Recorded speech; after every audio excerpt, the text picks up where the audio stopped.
Welcome to It's Not Really About Dance, a podcast on all the things we're learning about raising healthy, happy, and wholesome kids and teenagers in today's world through the context of competitive dance. I'm Beth. And I'm Sarah, and we believe that competitive kids' activities are about way more than performance or awards. They're about teaching resilience, humility, confidence, and heart. Each episode will use the context of dance to dive into real talk, practical tips, and stories to inspire you to parent with purpose. Hello, everybody. Welcome back. Beth, how are you today? Pretty good. How about you? I'm good. We are fully in summer mode at my house. It is nice to be at a slightly slower pace, but an equal, if not greater amount of driving people around town, it seems like.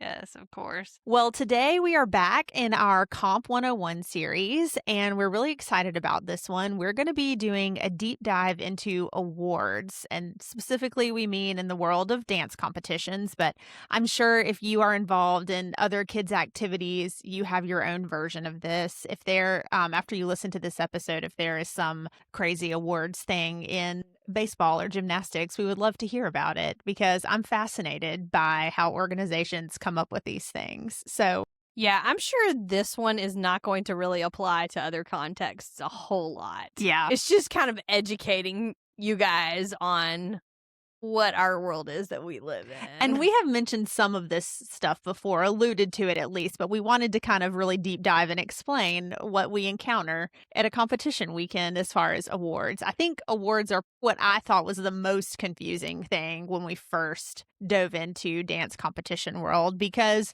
there's absolutely no rhyme or reason or consistency from one event to the next about the names of the awards or what any of them mean at all. So prerequisite to this, it might be a good idea to go back and listen to our previous episode 15 about routine types at a dance competition and the different categories that exist, because that is really relevant to awards. And I know we're going to reference that a good bit. So if you do not live in the dance world, but you are interested in this, go back and listen to episode 15 before you continue this one. Yeah, and I agree with you. Like, please, if you're in other contexts, I want to know what the award ceremonies like those are, because it's pretty fascinating, like, how they do all this.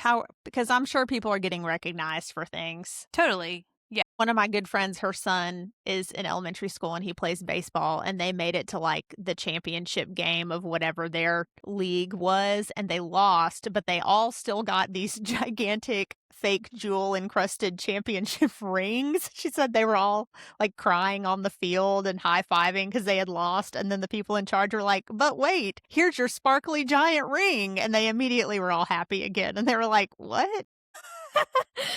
I don't understand. I feel like those kinds of sports are a little more straightforward about who wins, but I don't understand the elimination processes. Yeah, no, I don't either. We don't have elimination processes. They just kind of like do it all at the end. Yeah, you either get something or you don't. There's not like a bracket. Imagine if there was. Oh, man. That could either be awesome or awful. Hey, you know, I of course hate that, but I think in a world where I don't know any of the people, it would be very entertaining. Yeah, if my kids were not involved, it would be very entertaining. Okay, well, Beth, why don't you start us off and kind of talk a little bit about the award ceremonies? Yeah, okay, so I'm going to start with just kind of like, when do award ceremonies happen at a dance competition? So, and the answer is, and this will be a common thread throughout this episode, is it's different every time. But here's just some kind of swoops of what it might look like. So sometimes there's one giant ceremony at the end of an event. I would say that's probably the least common scenario. It's also my least favorite scenario because they take forever. Sure. Like, I honestly don't even know if I've ever been to one that had just literally one. But they can also sometimes have many small segments throughout the weekend. But do not be deceived. More does not mean that they are shorter. They are all still usually upwards of 30 minutes each. And I think there was one event this year. If there's a bunch of them, it's like subcategories, usually split by ages or sizes of routines. And because I have 3 kids and they were in a total of, what did I have this year? 10 or 11 10 dances? or 11. Yeah, I think it was 11 dances. I think I went to 8 different award ceremonies, and they were all about 45 minutes long, and they all sound about the same. Yeah, you get like the same intro music and the same tone from the host giving out the awards. Yeah, it gets repetitive. It's a lot. It feels like being at an auction sometimes. I have started to bring earplugs so that I can get through some of these. Pro tip. I don't blame you. So yeah, so there's that option. I'd say most commonly at the ones that are a competition convention combo, where they're doing classes and also competing. So like early parts of the day tend to be classes, and then like from afternoon to evening is things competing. And then usually also Friday there are things competing. Most of the time at those, you're going to have one at the end of each day. Mm-hmm. Sometimes there will be like 2 subgroups within the day, not usually much more than that. And then usually at those, they also have one special awards thing at the end of the whole event that they'll call a closing show. And that one tends to not be about so much routine performances on the stage. So a little bit of that can be sprinkled in, but it's more about individual kids and how they did in the convention classes, their auditions, and just even being just standouts in class. Sometimes they'll do like some overall types awards at those, but yeah, I'd say since we attend mostly competition conventions, this is our most common experience. Is like 1 or 2 award ceremonies on Friday, 1 or 2 on Saturday, and then a closing show on Sunday. That's kind of what we get. If you have a competition only event, so there aren't classes happening, usually those are the ones that have a lot of smaller segments. And it's because people only show up to compete and then go home.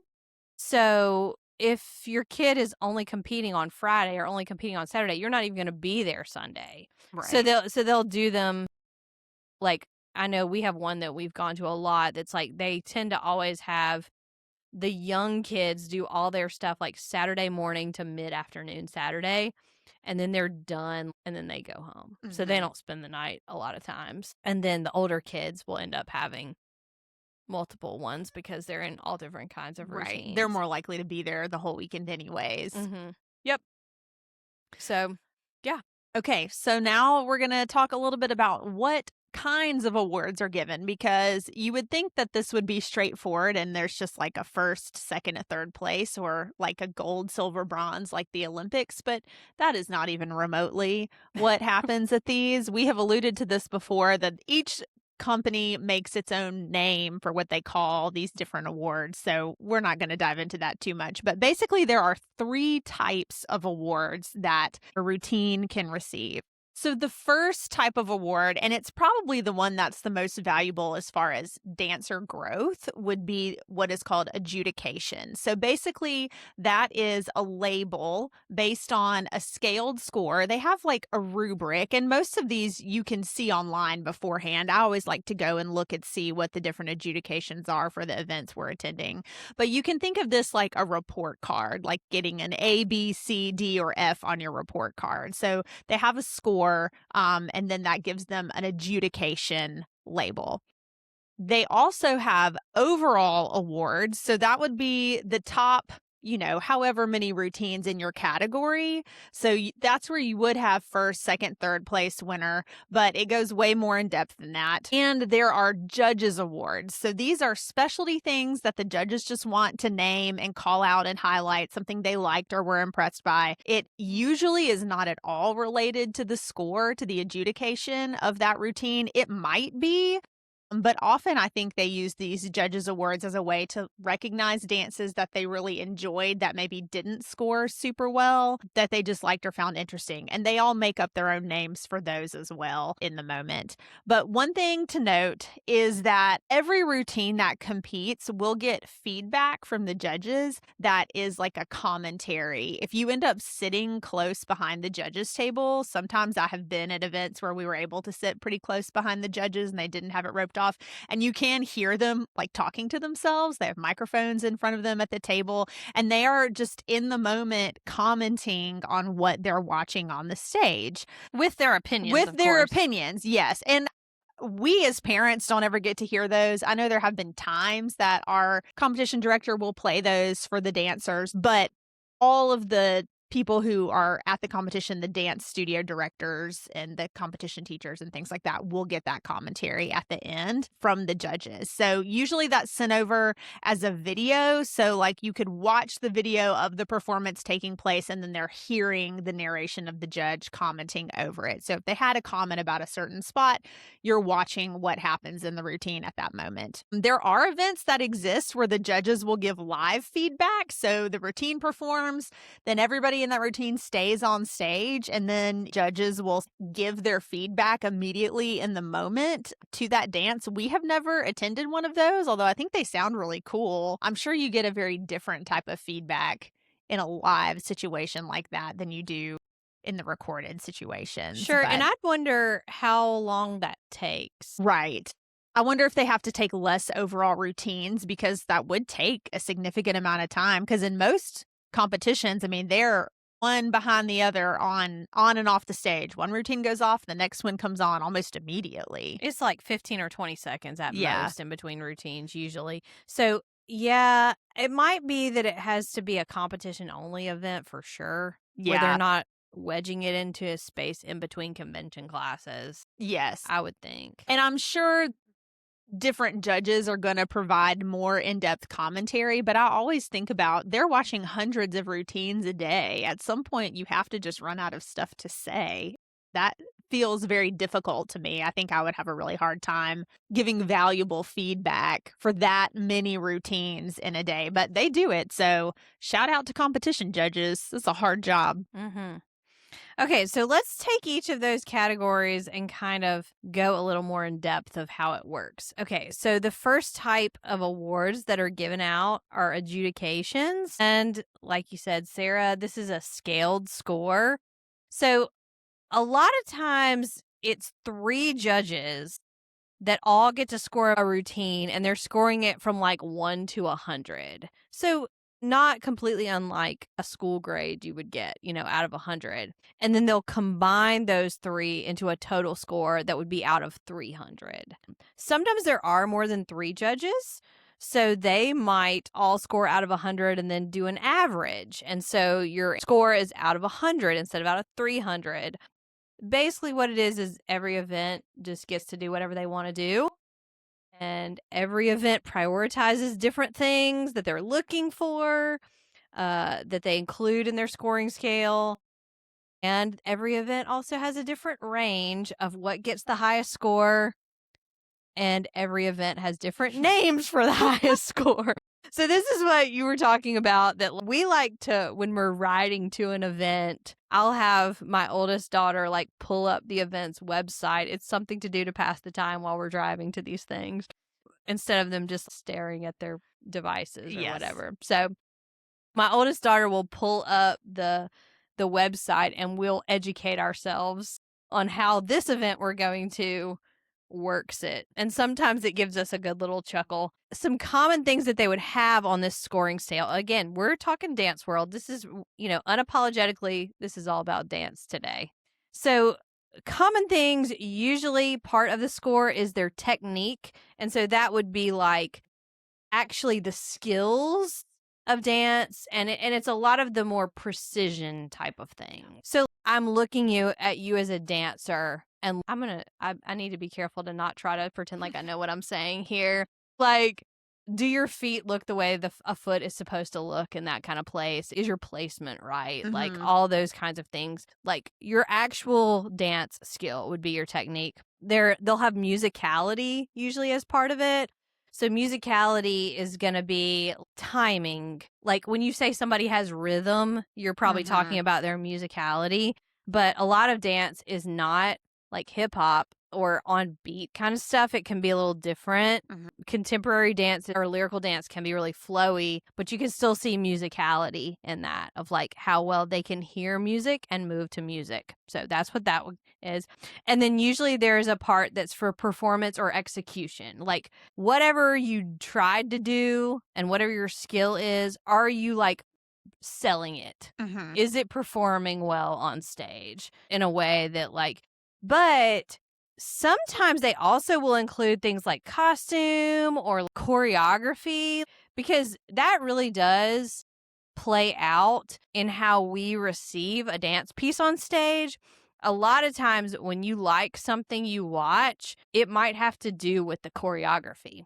And that's not something that the dancer actually did most of the time. I mean, I wouldn't say rare, but there's small occasions when you have self-choreographed pieces that a dancer actually created themselves. But most of the time, a teacher is teaching the kids this choreography. And so that's a kind of a controversial thing in the industry of whether they should be scored for choreography because they don't have any control over that. Same with the costume. Right. And so there are some events that because of that, they're like, we're not putting that in our scoring scale because it's not fair to the kid. We want to score the kids on the stage. Right. But then also it's like very gray because, the teachers are the ones getting them to where they're going to be regardless. And so honestly, if a routine doesn't score well and it's because the choreography is boring or not orchestrated well, it's probably good for them to get that feedback. Right. So that they can amp up their choreography level kind of thing. And usually with stuff like this, if there is a score for the costume, it's usually a really small portion of the overall. It doesn't weigh as heavily as something like technique or musicality or execution would. It would be like 5 points out of 100 or something like that, but it may be in there. And I've seen events that they'll do just the 3 big ones: technique, musicality, and execution, or performance quality, or something like that. And then they will have a separate judge that is there just for the teachers. Mm-hmm. And so that judge will give a choreography and that kind of feedback, but it doesn't affect the kids' adjudication score. I like that. That feels like a good in between. Yeah. Yep. So anyway, but the way the ranges work, you can think of it kind of in the concept of a 93 to 100 is an A, and 85 to 92 is a B. If there are levels, which again, you're going to need to go back and listen to episode 15 if you don't understand what we're talking about with levels, but some events will allow you to enter as beginner, intermediate, or advanced level. And if that's the case, they adjust the scale. So for example, it might take a 90 to make an A if you're a beginner. It takes a 93 to make an A if you're intermediate, and it takes a 95 to make an A if you're advanced. It shifts depending on what level you're entering in. And again, most commonly the score's out of 300. So these things I'm saying about 90 are not real. Right. It's just how people can wrap their heads around this. It's usually 285 and up is the highest or something like that. Now, the confusing part is that no 2 events have the same range to get to the highest adjudication and then the second highest. And also no 2 events call them the same thing. Definitely nobody calls it A, B, or C. No. That does not exist. No. So one event you go to might have the lowest to highest scores. If you're going from F, D, C, B, A, think about it report card wise, they might go bronze, silver, gold, high gold, platinum. Well, that sounds pretty logical to me. Sure. But that's one of those situations where it's like, yay, I got a gold. And that actually isn't very good. That's the middle range. Yeah. Yeah. But then another one might have gold, high gold, platinum, high platinum, diamond. And most of them will put cutesy names on it. There's one event that we've attended a number of times, and it's theirs go third, second, high second, first, high first. So you might say, we got first, and that actually means you made a B. Right. And sometimes they'll have a premium that is very rare to get that is themed to whatever the competition is called. Right. Usually a super special award is going to have the brand name in it, whatever the name, because we've talked before, these events are just an industry brand kind of thing. And they travel around and put these events on, and they're named Elevate. Yeah, I don't know that exists, I'm guessing. If it does, we actually don't know anything They're about all this event. things that could probably also be youth camp names. We've talked about that on another episode. Think about that all the time. Yeah. So they're just fun, energize. Yeah. So they'll have a special award with the brand name in it. That basically just means you scored an A+. It's kind of like a near perfect score a lot of times. Like you got to have like a 98, 99 or above kind of thing. And the announcer probably gets like a real excited voice when they say you got that award. There might be sirens, Yes. just depends what you're at. Like a pull the lever Kronk moment. Yes. Someone's Yes. up there in the sound booth. Yes. So what's crazy about this though, so when we first started and I was like, okay, I can learn how this system works. I'm going to wrap my head around this. What is the best and I'm going to learn this system. And we were going to some really rigorous high caliber events where like high gold was the highest thing you could get other than, the super special branded A plus kind of thing that meant you scored like a 99 or 100. But we were thinking high gold was like your A. You're scoring like a 90 or above. That's a high gold. Because we saw that at multiple events. And I remember like just posting things on social media and being like, yay, it was a great weekend. We got high gold and this and, whatever, like one does. And You're just proud. right. But then later I found out that there are many events in which high gold is like the third or fourth category down. And I was like, there's probably people looking at that thinking like, these people Oh. must be not so great. Like, and why are they bragging about a high gold? I mean, not that it really matters anyway, No, it does but not. that was the point when I just completely stopped posting any types of awards on social media. Well, because I see stuff from friends who have kids that dance at other studios and they'll post some award. And because I am slightly in the know, but I'm still like, I have no idea what that if that's means good or at not. that event. I'm going to just assume it's good because you posted it. Yay. Right. But yeah, the names mean absolutely nothing to anyone, really, because this weekend, the title of the adjudication you got may be good or better than it is next weekend at Right. the event that you're at. And I was looking at one actually this week where platinum was the third category down. I was like, how are we just keep going higher and higher? Like, it's Well, wild. I want to know what the top one was at that event. I don't remember. Ultra Diamond. Something like that, probably. I think there was like, they'll do like a platinum plus or a double platinum. Yes. And then there will still be another one beyond that. Right.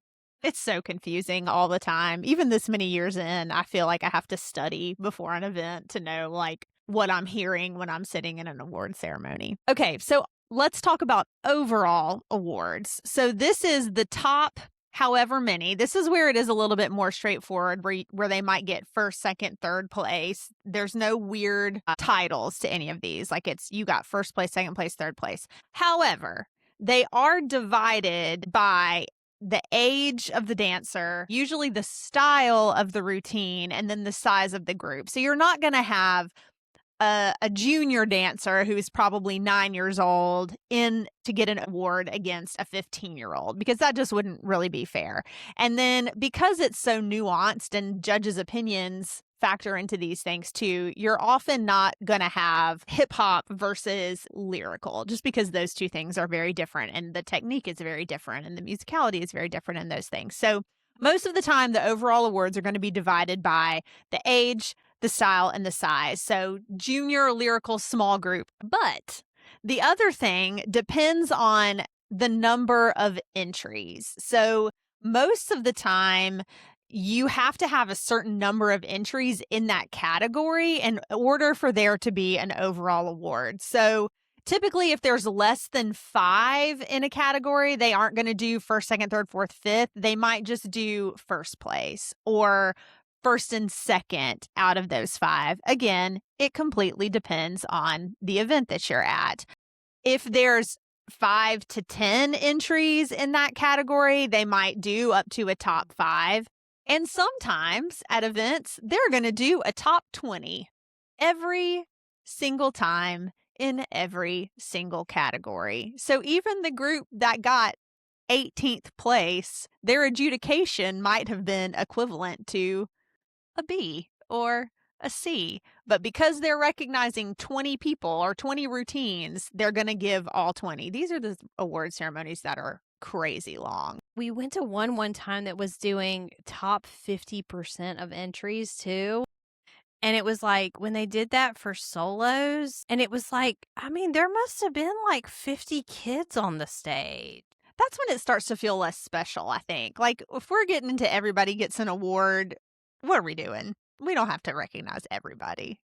It's okay. They can handle it. Sometimes they will announce first place if there was only one entry. We have seen that several times where, especially with like some of the little ones, like there's a mini musical theater line. You got first place, but there were no other mini musical theater lines. And that's okay. Those kids are just excited to get an award and to be recognized. But it also translates, when we talked about levels in that other episode, you know, if you're competing elite and there's not other studios with elite entries up against you, or like that would apply to any level, you know, like Right. sometimes it's just like nobody showed up that was in your category. And if that event doesn't announce first place, even if there's only one entry, if there weren't enough entries in your category, there might not be an overall award at all. But if they do announce first place in every one, you're going to be sitting there a while. Yes, a long time. So sometimes they'll announce the first in the category, no matter how many there are.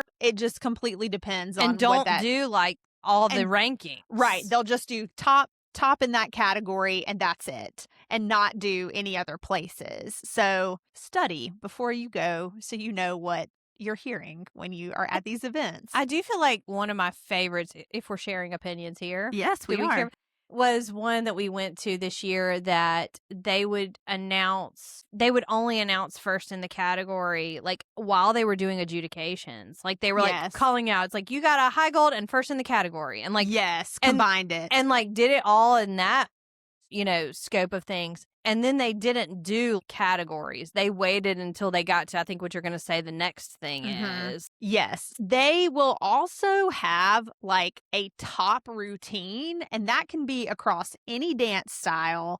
And they usually split it into 2 age groups. So, Or more. or- Like every age group. So when you were talking about like a top the mini hip hop routine and the lyrical don't compete. So like I remember like when my daughter was in 5th grade and had a solo, it was contemporary, and she had her other friends. It was like, so she got the top contemporary solo. Her other friend got the top lyrical solo. Her other friend got the top jazz solo, and so on. But then at the end, they were like, which one was the top of all the solos top junior for soloist. this age? Yes. Yes. And I feel like most commonly we have seen if they do like an overall top routine period, it's usually either ages like 11 and under is one category and 12 and up. But that's usually excluding solos. Some organizations will do like top soloists separately from the routines, and some mix them all in together. And that is usually the highest scoring routine of that entire age category for the whole weekend, which is really that is one of the things that, you know, there's all these different awards, but to me that's one that is actually really big deal and an honor to win, because it's like you got the highest score of all these people in your age group. So usually they will also have standout routines that get announced that are asked to attend a special event. Most of the time up on stage in auctioneer voice, when they're about to announce all these awards, they will tell you any routine that has scored high gold or above is invited to our nationals. But sometimes you get like a free you can entry. get a freebies, or you can win certain things based on, or they'll have an performance. invitational, which is separate from their nationals. right, where you can compete again. Yes, you compete only with the highest scoring routines from the different cities or whatever. And another thing that feels more common, maybe we just have started going to more events that offer this, but there will be routines that are invited to perform again that weekend during the closing show. And these are usually just picked based on what the judges liked and they enjoyed and they wanted to see again. I feel like most of the time it's routines that also scored well and did well in overalls. Sure. But that's not always the case. Sometimes it is just a routine that the judges thought was really entertaining. And I enjoy events that do this because when we are running back and forth backstage to help our kids get ready for the next thing, I don't get to sit and watch every single dance. But if I'm sitting in an award ceremony and I hear this same routine getting called for, they got the highest score in adjudications, they got an overall award, they get an invitational to something, and I didn't see it, I'm always like, well, I really wish I could have seen that. So I enjoy when they get invited to reperform at the closing show. Because then everybody gets to see it. And I feel like the energy is different at those because they're not competing. So the pressure is off in a way. And it just feels like a different vibe at those performances. I don't know. Sure. Yeah, But I like the ones that pick, like, they kind of get representatives from all the different studios. Like, yes. and maybe not every single studio. Like, you probably have to have a certain number of routines entered to be in the Right. running for that. And obviously, if every routine you had came and scored a low bronze or whatever, whatever their version is of that, they might not pick one. But it's That like, closing show would be awkward. but like any routines that met a certain baseline level, Yes. then something from your studio is going to get chosen. And so, I mean, sure, there's a business strategy that it keeps people there through their closing show. Like, you're going to come root for your people and all that kind of stuff. But why not? I love it. And it just makes it better overall for everyone so that it doesn't feel like one studio is absolutely dominating everything. Because, that's really defeating to the other kids who are there. So, yes, usually if there's 5 dance-agains is what they call them. There's one event that calls them that. Or whatever the reperform thing they have, they'll choose it from 5 different studios for the most part. And it's usually varying group sizes too. There may be a line, and there may be a production, and there may be a small group. They try to mix it up, which also keeps the closing show more entertaining than having to sit there through 5 really similar dances. Okay, and then there are also the third category we talked about was judges awards. And so it's just a way to highlight something that stood out to the judges. So I've listened to some judges share their experience, like just on some podcasts and other contexts. And it's interesting. One thing that we don't really think about is that a judge is just doing their own scoring. And sometimes they don't know what the other judges are scoring. And so they will get to the end and they don't know who won. Right. Because all they know is how they scored, but they don't know if the other judges had the same impressions of things. Sure. And so they sometimes will get to have a pick of a favorite routine. And it doesn't really matter who won, but that's the one that made an impact on them. And then they get to kind of recognize that. So I really like the ones where they actually get to call out a representative from the routine and they tell something meaningful about the routine to them and why it made an impact on them. But from what I can tell, there are some events, like you said, I have not seen this in writing. I have not heard it, but you just can kind of pick up on this.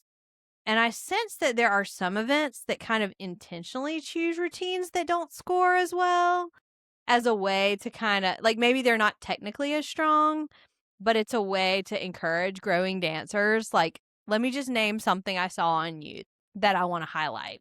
And then others, I don't necessarily think they're doing that. I think they're like just giving judges a chance to tell their favorites, regardless of score. And so you might have a judge's award that also ends up winning first overall at those, but it does feel a little more genuine to me, but I see value in both approaches. I think every judge that is doing this, this is their job, or at least something that they do part-time, is doing it because they love dance and because they love that kids are invested in dance and they really want to be encouraging to them. So it's not like they're sitting there ready to be critical. They want to be encouraging to everybody who shows up. So that's an opportunity for them to get to do that, which I really like. I do enjoy the judges awards. Yeah, I feel like those are, to me, more interesting than some of the other stuff that you And you hear can called often out. predict. If you watch enough routines, you know which ones are going to score really well. So the judges awards are a little bit more of a surprise. Yes. I think the dream world where I get to standardize this and how this goes is I think we need to bring in good judges and give them the freedom to choose a routine that they really felt was special and a favorite, but also casting vision for looking beyond the technical Mhm. score. So I think a good judge is going to see those kinds of things and potential. Like I remember our littles, like I think it was the year before last, they got this like Broadway bound award because they had this really sharp little routine that was really clearly like kind of it had kind of Rockette vibes to Mhm. it, you know? Mhm. And it was such a great award for them to get. Because I mean, at ages 7, 8, they're not going to be super technically advanced, Right. but that's a great thing to speak into them. And it was genuine. Like it Mhm. was a clean routine, you know, that like was worthy of that.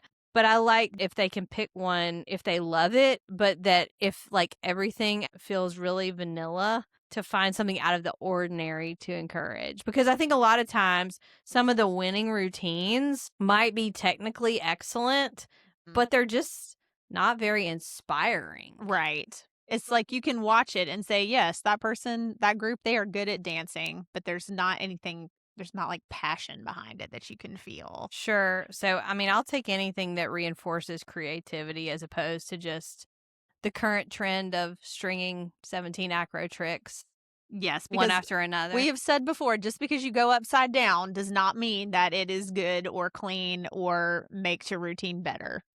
In fact, I have listened to many podcasts from dance judges who say the opposite, that they would rather see a less impressive trick done well than a sloppy acro trick. Yeah, I think that's true a lot. But even ones that are great at acro, if they just do one after another of Yeah. that, I was just like, I don't feel like we're dancing anymore. Right. Something else I think we didn't bring up is that in those specialty awards, sometimes they will give a choreography award as another way to recognize that particular routine. They do recognize great choreography by giving that as a specific award. And some events will do it by age group, like choreography award for 11 and under and an award for 12 and up. And sometimes they'll do it by category or whatever. But I feel like that has become really common too, is a choreography award. I love watching those, and I love that they bring up the choreographer.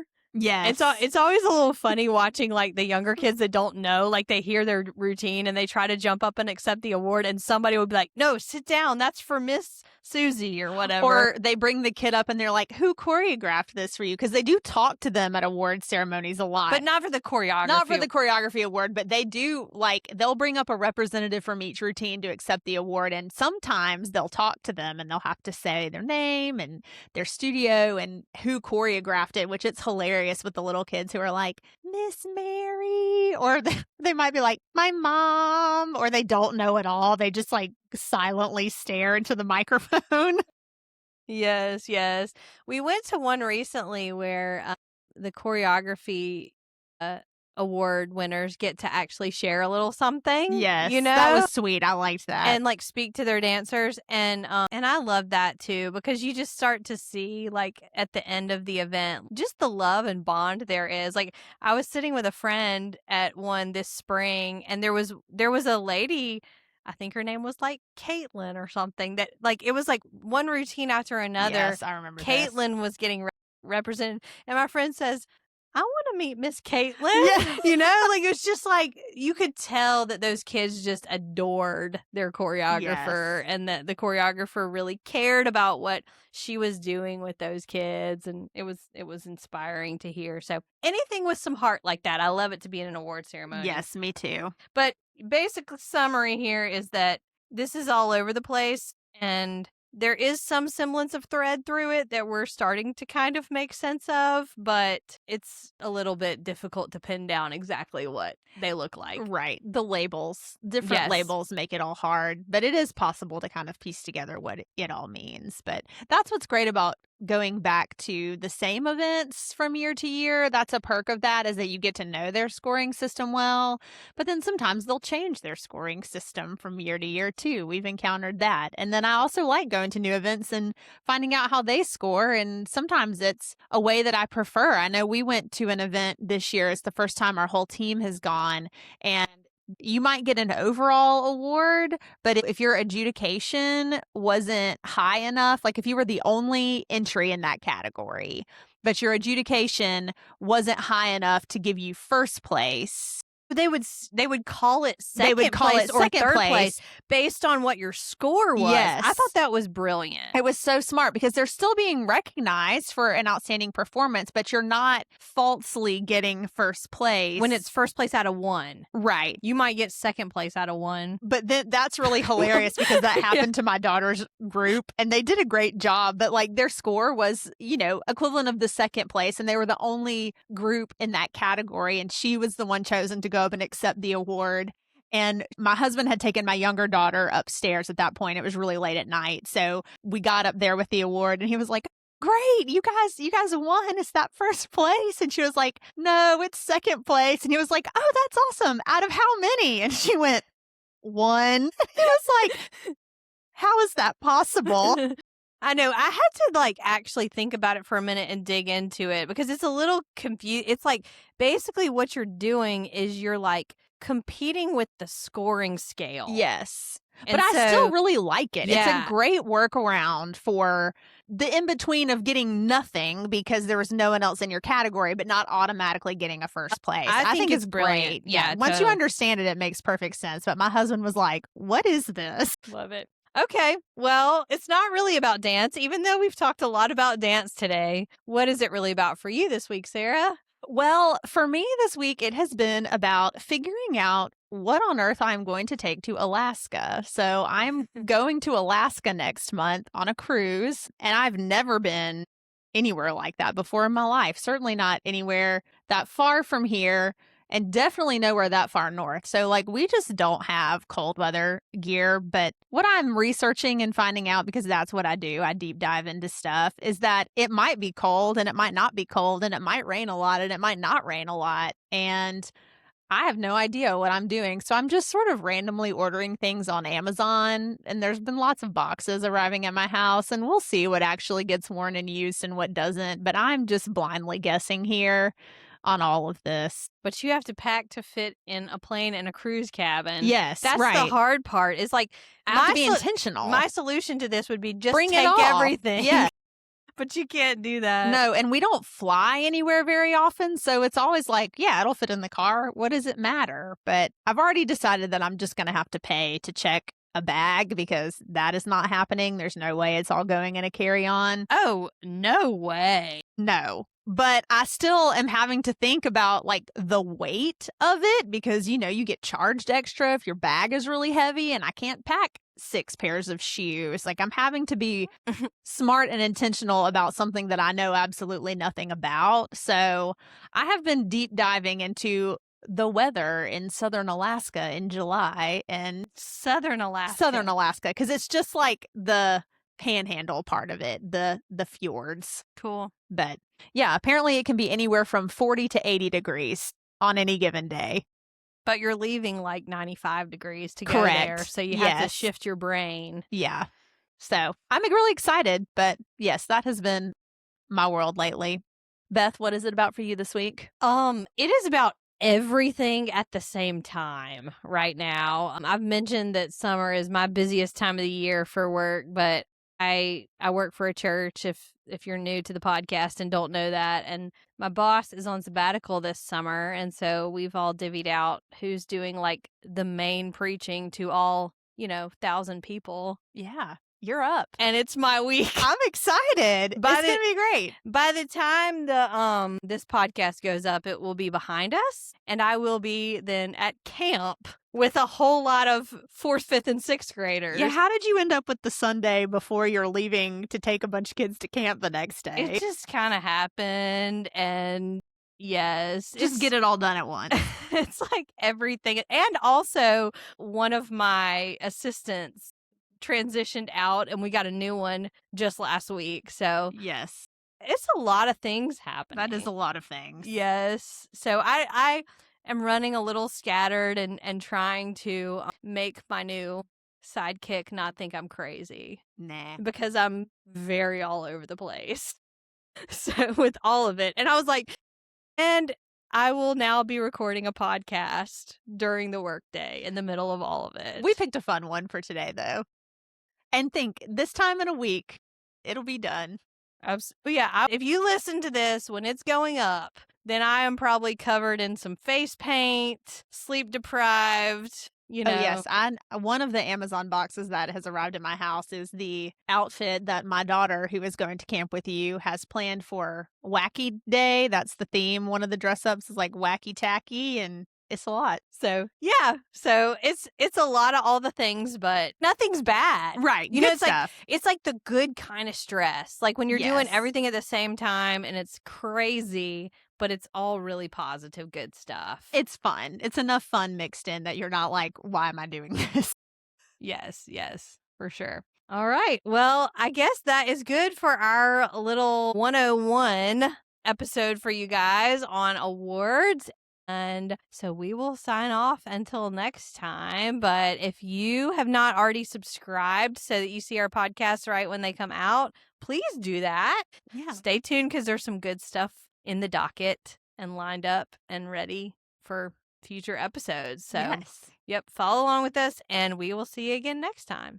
Bye. Bye.